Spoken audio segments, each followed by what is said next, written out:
When you picture the Arctic, you might see this, or maybe this, or perhaps this. I just returned from a trip to the Arctic and I found something that might surprise you. A lot of American soldiers training for combat. I went up there to understand exactly what they're training for and how they're preparing for it. What's become clear to me is that the Arctic's age of innocence is ending. Climate change is shifting the seascape and stoking rivalries between, on the one hand, Arctic powers like the US and Russia, and not quite Arctic powers like China. The military has responded by reactivating its long dormant 11th Airborne Division, known as the Arctic Angels. So is a new circumpolar clash at the top of the world drawing closer? To find out, I went to the US Army's Northern Warfare Training Center in Black Rapids, Alaska.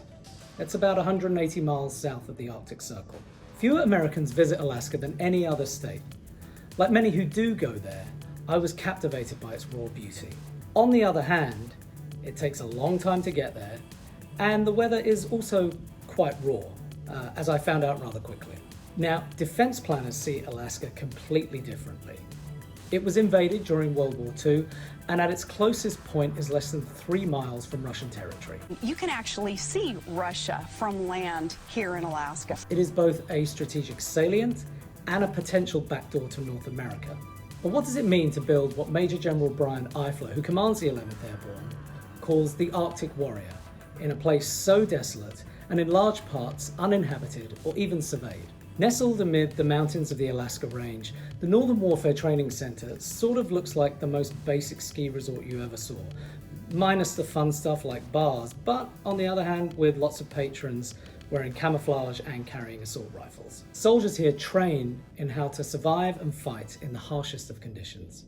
I spent several days with them in early March, mostly up a mountainside, with the temperatures swinging between just above freezing down to as low as minus 27 Fahrenheit. They were instructed in everything from snowshoeing to finding avalanche victims to learning to use their skis to ski and their ski poles to shoot. You rest the rifle on them like that. The US Army is starting almost from scratch here. Its focus on Alaska faded after the Cold War ended and then the War on Terror began. This was the Arctic's 30 years peace, if you will. Climate change is knocking holes in that more effectively than any artillery. Melting ice is opening up potential new resources and sea routes to be exploited. Russia is reactivating military bases, and China is eyeing the region as one in which it could potentially project power. Here's the thing. If geopolitics used to end at 66.5 degrees north, the Arctic is now being drawn back into a shifting web of alliances and rivalries. That has been given a forceful push by Russia's invasion of Ukraine and the growing divide between Washington and Beijing. But Alaska is also where all this hand-wringing and geopolitical angst hits reality on the ground. One thing I noticed during my time with the 11th Airborne Division is that a lot of their training focused on living rather than killing.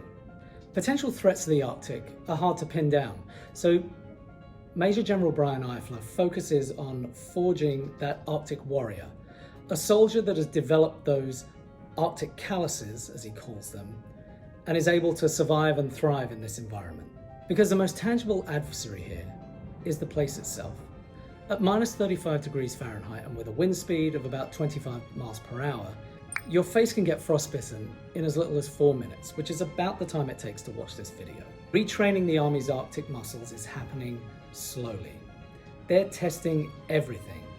Uniforms, new vehicles, and most importantly, a new generation of US soldiers. Underlying the practical rigors of snowshoeing through blizzards or wiping out on bunny slopes is an unspoken mission for the Army here. Just being here. In replanting its flag in the Arctic, the US Army can hope, on one hand, to deter any foreign adventurousness inspired by the melting ice, but also, on the other, allay Washington's most acute fears of the unknown, with all the potential for miscalculation that carries. Possibilities range from incursions by small dispersed special forces to sabotage of communications networks, to incursions by foreign infrastructure or devices. Balloons, for example. As climate change crumbles the walls of ice that have kept the Arctic mostly walled off, it's not clear exactly what threats will emerge. But profound change creates a world of possibilities. That is exactly, or inexactly, what the US Army is preparing for here.